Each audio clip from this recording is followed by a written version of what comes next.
aurait eu une intention de ne pas le faire, ou une intention mauvaise. Ça, je ne peux pas l'accepter. Je peux accepter l'idée qu'on aurait peut-être pu aller plus vite. Oui.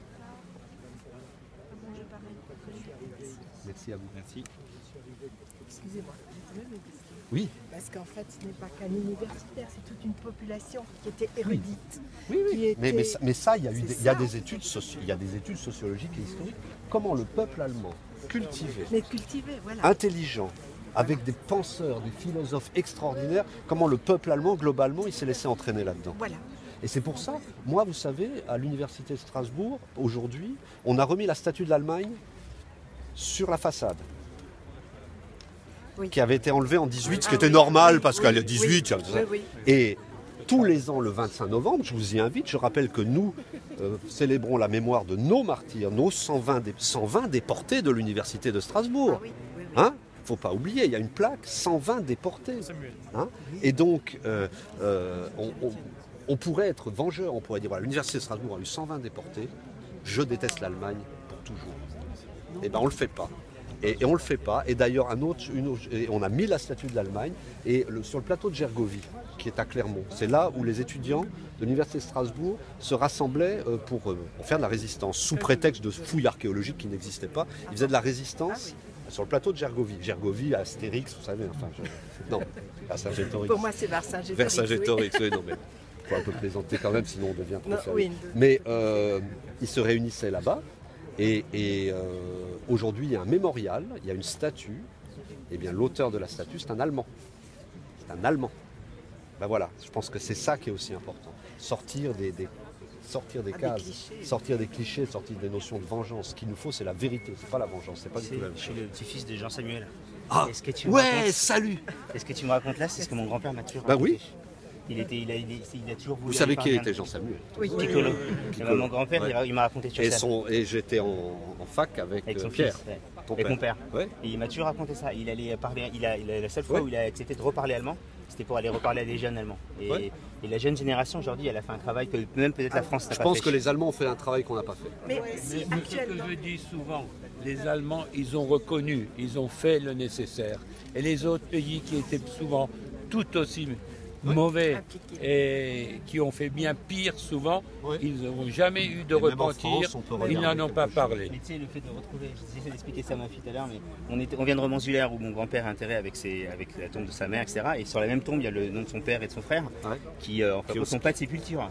Et chaque année, chaque fois que je l'amenais depuis 30 ans, il était autant en parce que le fait de ne pas avoir de sépulture, c'était quelque chose d'incompréhensible pour lui. Et le fait qu'on retrouve là des morts, c'est quelque chose d'exceptionnellement. Donc je crois que c'est très important, puis ça permet. Juste le relais, s'il vous plaît, pourquoi on a mis autant de temps? Alors j'arrive peut-être tardivement dans la discussion. Bon, on en a beaucoup parlé. Moi, j'ai pas fait médecine. Maintenant que c'est là. Et puis... Moi, j'ai pas fait médecine, mais ça fait depuis que je fréquente les gens de médecine, on a toujours su. J'en ai parlé. Non. Alors là, j'arrête tout de suite. Les directeurs respectifs n'a eu le cran. Non. Vous n'avez pas le droit de dire ça. Vous tombez dans. Non, pas du tout. Pas du tout. On a parlé. Pas du tout. Si je viens un peu tard. Non, vous venez un peu tard, mais c'est pas. Ce qui est terrible. Mais je vous en veux pas. Vous êtes le témoignage de la persistance de cette rumeur sociologique dont tout le monde croit qu'elle est exacte. Et ça, encore une fois, ça a été étudié. Mais moi, je refuse toute espèce de culpabilité de ce point de vue-là. Je rappelle que personne, y compris les dénonciations médiatiques récentes, n'était au courant de ces échantillons-là. Ça n'est pas ces échantillons-là dont on n'a jamais parlé. Donc il faut quand même le remettre. Les échantillons ont toujours été cachés, donc on ne pouvait pas les connaître. Mais les gens étaient au courant. Comment pouvez-vous dire que c'était caché? Parce que tout le monde était au courant. Non, tous les gens qui ont fait médecine depuis 40 ans. Moi, je trouve que la polémique est dommage. Je trouve que la réalité des faits. La polémique. Et même si c'est pas sur une polémique. Si, parce que ça reste sur une polémique. À un moment, il faut la clôturer. Le fait est qu'aujourd'hui, on est réunis. Puis avant de vouloir fermer la porte, il faut d'abord avoir des explications. Oui, mais. La porte n'est pas fermée. Donc si tu veux bien, tu me laisses demander la question. Ouais, non, la question, elle est légitime. Mais est-ce que la polémique n'est pas. Depuis les gens qui ont fait médecine. Ne va pas médecine. répondre nommément à chacun. Cette réponse a été donnée il y a 10 minutes à tout un groupe. Mais l'étonnement est général quand même que les directeurs directeurs respectifs n'ont pas trouvé le moyen ou le cran d'aller au fond des choses. Encore après le bouquin de Simès, par exemple. Ouais, pourquoi Non, vous n'avez pas dit venez visiter ce que vous voulez. Alors, attendez, le bouquin il n'est de pas bon le Simès, chapitre 1, que je suis allé le voir tout à l'heure. Le chapitre est bâclé, mais le bouquin, j'ai toujours dit, il est parfaitement utile.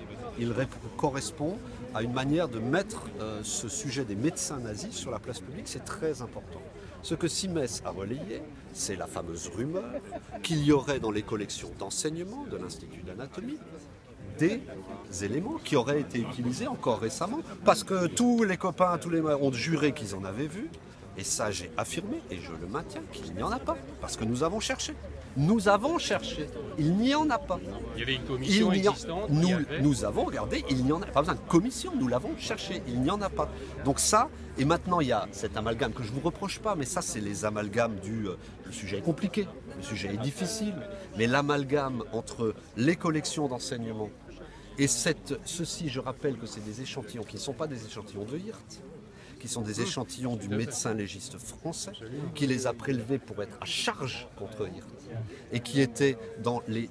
Vous allez chez mon collègue Jean-Sébastien Roll, qui est là, vous visitez ces collections, chaque échantillon raconte une histoire plus horrible que l'autre. Plus horrible que l'autre. Il n'y a rien d'innocent dans une collection d'anatomie, de médecine légale. Parce que si on a un échantillon de médecine légale, c'est qu'il y avait une raison de le prélever. Là, les échantillons de peau, ils étaient là clairement pour démontrer que les coups étaient tellement violents qu'il y avait des lésions sous-cutanées. Excusez-moi, c'est médical. Et il y avait un autre échantillon qui était les prélèvements d'intestin, mais il n'y a pas d'intestin, c'est juste les pelures qui sont là pour démontrer qu'on leur donnait rien à bouffer. Puisqu'il n'y avait que des pelures de pommes de terre. Donc ils n'avaient à manger que des ordures. Et c'est ces deux éléments à charge que le médecin légiste a récolté et il a gardé. Très clair, nous avons toujours dit que, comme il n'y avait plus d'intérêt scientifique, nous les confierions à la communauté, ce qui a été fait, en toute transparence. Moi je pense aussi que les pelures, elles auraient pu aller au musée... au musée du Stutthof pour démontrer. Il y a d'autres horreurs dans d'autres musées de déportation, mais ça c'est une question d'interprétation religieuse.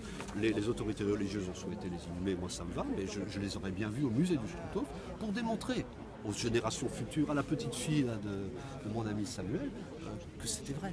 Parce que après, ce qui va se passer aussi, je vais raconter des conneries, là, ils ont raconté des bêtises, là, la mémoire va se diluer. On a besoin d'objets aussi qu'on continue à avoir avec nous, c'est très important. La polémique a l'avantage d'attiser le souvenir. Oui, mais il ne faut pas. Et le seul point qui me dérange toujours, c'est que après, voilà, il y a des raccourcis. Et oui. Ça, je pense que peut-être c'est le défaut universitaire. On n'aime pas les raccourcis. On aime bien entendre les différentes thèses. C'est un peu plus talmudique, si vous voulez, peut-être, mais on aime bien entendre un peu tout ce qui s'est dit, puis faire une conclusion et pas juste partir sur quelque chose. On dit quoi. Oui, non, mais le mystère et l'universitaire vit pour la résolution du mystère, si je veux aller dans votre sens. Quelle que soit la discipline, en biologie, en philo, en ce que vous voulez, notre intérêt, c'est d'avoir une question posée et d'essayer de trouver une ou plusieurs réponses à cette question. Donc de ce point de vue-là, moi, le fait qu'il y ait un problème posé, le fait qu'il y ait encore des incertitudes, le fait qu'il y ait des choses à trouver, moi, ça me convient. C'est comme ça. Un monde plein de certitudes, excusez-moi, ça revient à peut-être des souvenirs cruels qu'on a évoqués avant. Exactement. Un monde où tout est dirigé, où tout était décidé pour vous, et où la vérité vous est parachutée. Et c'est pour ça que les universitaires sont quelquefois aussi eux-mêmes persécutés en tant qu'universitaires, parce qu'ils disent leur vérité, qui n'est pas forcément la vérité de tout le monde. Bon, je ne veux pas non plus faire de roman, parce qu'il y a aussi des bons et des mauvais universitaires. L'université n'est pas le domaine réservé d'une intelligence suprême. Non, il y a de tout, hein, l'université. C'est pas la question, mais au moins on pose beaucoup de questions. Je crois que c'est ça notre avantage. Mais quand il y a des rumeurs, justement, on se pose des questions. Bah et depuis 40 ans qu'il y a des rumeurs, on n'a pas trouvé, quand je dis on, je généralise, on n'a pas trouvé le moyen d'aller au fond des choses depuis 50 ans. Donc c'est c'est pas tout à fait vrai. On a d'énormes publications là-dessus, y compris venant de chez nous. Si l'armoire s'était pas ouverte par hasard. Mais l'armoire, excusez-moi, c'est l'événement du jour. Le problème n'est pas l'armoire. Le problème est de savoir. C'est tout à fait déplorable qu'il y ait eu ces échantillons-là, mais le problème n'est pas là. Le problème, c'est les événements qui ont conduit à ça. Le problème, c'est l'étude globale de la chose. Le fait même qu'il y ait eu quelques échantillons qui aient été dans une armoire, certes, c'est regrettable. Mais si vous ramenez le problème à ça, je pense que le problème, il est beaucoup plus large. Quelle était la conscience historique globale qui a conduit à ces événements? Pourquoi, effectivement, l'opinion globale, après, a été plutôt discrète sur la chose? Parce que c'est vrai. Je ne conteste pas. Et comment on peut l'expliquer? Comment éventuellement on peut en tirer des leçons pour l'avenir? Ça, c'est la démarche scientifique. Hein, c'est plutôt ça, vous voyez.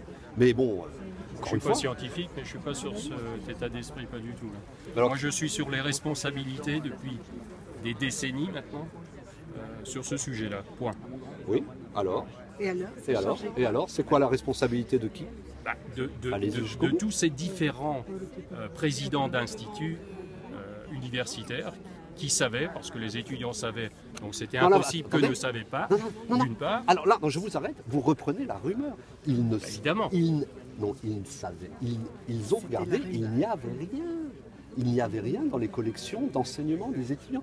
Ce n'est pas vrai, ça n'est pas vrai. Alors pourquoi poussez-vous une vérité plutôt qu'une autre? Pourquoi affirmez-vous ça tout le temps? Monsieur Béretz, le musée que Hirt voulait faire, finalement, il a été trouvé en partie. Alors, lequel? Il voulait faire un musée de crâne. Non. Non, attends, là, à nouveau, excuse-moi pour ton blog, mais les restes qui ont été trouvés ne sont pas du musée de Hirt. Oui, je sais bien. Donc ça n'a rien à voir. Vous l'avez expliqué tout à l'heure. Donc ça n'a rien à voir. C'est voir. un Français qui l'a mis pour une... Le musée de Hirt, c'était les crânes. Oui. Il voulait faire une collection de crânes. Ça a été très bien documenté. Et cette collection, l'ensemble de ces fragments ont été enterrés. Le grand rabbin l'a rappelé mieux que moi. Donc là, il n'y a pas de... Alors, on verra s'il y a... Le travail va continuer. Si on trouve quelque chose, eh bien, nous, on le dira. On ne cachera jamais rien. Mais la seule chose qui serait possiblement trouvée, c'est des échantillons de type histologique. Qui pourraient... Mais encore une fois, c'est... Le fait de vouloir culpabiliser ou vider une culpabilité autre sur l'université, et en particulier l'université de Strasbourg, aujourd'hui, je n'ai pas à faire à moi-même tresser des louanges ou des compliments particuliers à mon université. Moi, je suis très fier d'être le président de cette université et je n'ai rien à dire sur notre attitude aujourd'hui.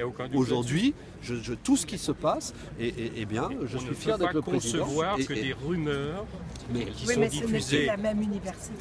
Mais ça n'a rien à voir, je suis d'accord. Oui, mais les rumeurs, vous en aurez d'autres. Hein. C'est des rumeurs. Les rumeurs, vous en aurez d'autres. En tant que responsable d'entreprise ou d'université ou autre, en ayant des rumeurs régulières, ne pas aller au fond des choses. Il y avait des personnels qui n'étaient pas tous des nazis. Il y avait des Alsaciens, je suppose, ou des Français. Je suppose qu'il y avait peut-être des Alsaciens, mais en tout cas, il n'y avait pas de personnel académique. Aucun professeur de l'université repliée n'a accepté de revenir. Et sans instruction, je rappelle, c'était pas là aussi, ça se dit pas assez parce qu'on dit, mais Vichy ou les Allemands voulaient qu'ils reviennent et Vichy leur a pas dit restez à Clermont. Ils sont restés parce qu'ils le voulaient. Et il y a un prof qui a payé ça. Donc tout ça, c'est toujours multiple. Et la chose, c'est mais non, mais moi je connais des gens très bien qui ont fait leurs études dans l'université nazie. Vous êtes jeune, vous avez 18 ans. Vous êtes alsacien, vous revenez en Alsace après avoir été évacué à Périgueux. Vous n'êtes pas juif, ça arrive. Bon, vous avez 18 ans, vous êtes content de faire les études, vous partir à l'armée, vous allez dans l'université et vous faites vos études de médecine. Il y a des médecins alsaciens qui ont commencé leurs études. Est-ce qu'on doit leur reprocher ça? Ça serait dégueulasse. Enfin écoutez, ils n'étaient pas nazis parce qu'ils étaient dans un cadre où il fallait aller à l'université. Ils sont allés à l'université allemande. Je trouve que là, maintenant, après de donner des leçons aux gens, après tous les résistants de la dernière heure, on peut tout dire. On peut aussi nous dire reprocher d'avoir fait la guerre d'Algérie, on peut avoir été mobilisés, etc. Ce qu'il y a dans l'état d'esprit des gens, et du commun des mortels qui n'est pas universitaire, qui peut se dire qu'il y a des doyens de médecine qui ont refusé qu'on aille jusqu'au bout. C'est très possible, mais c'est pas forcément criminel. Où c'est à remettre dans un contexte. Et le donneur de leçons aujourd'hui, est-ce qu'il aurait pu voir ça à l'époque? Moi je le dis, je suis d'accord. Mais là, nous, on va faire un travail historique, parce qu'il il ne faut pas se baser juste sur les idées qu'on peut avoir. C'est-à-dire qu'il ne s'agit pas de faire des brèves de comptoir, excusez-moi du terme. Il s'agit d'avoir des documents, des éléments. Et s'il y a des éléments qui montrent que l'université a failli, on le dira. On le dira. C'est pas l'université. Non, mais l'université institution. Si l'université institution a failli, je pense d'abord que ce n'était pas criminel, mais elle a pu faillir dans une certaine qualité de réflexion, c'est très possible, mais on le dira. C'est pas un problème. Il n'y a rien de sacré à cacher Il y a ou à dissimuler. là-dessus, juste la question, pourquoi si tard? Voilà, c'est tout. Je ne sais pas. Dans les actualités d'aujourd'hui, vous avez les gens qui sont contre d'aider les gens qui sont en train de mourir sur les plages. Vous avez des gens qui sont dans l'action et des gens comme moi qui ont de la compassion, le cul sur la chaise. Donc voilà. Le cul sur la chaise, c'est la même chose. Alors on a de la compassion devant ces pauvres gens, puis après on... Voilà. Donc, mais ce genre de...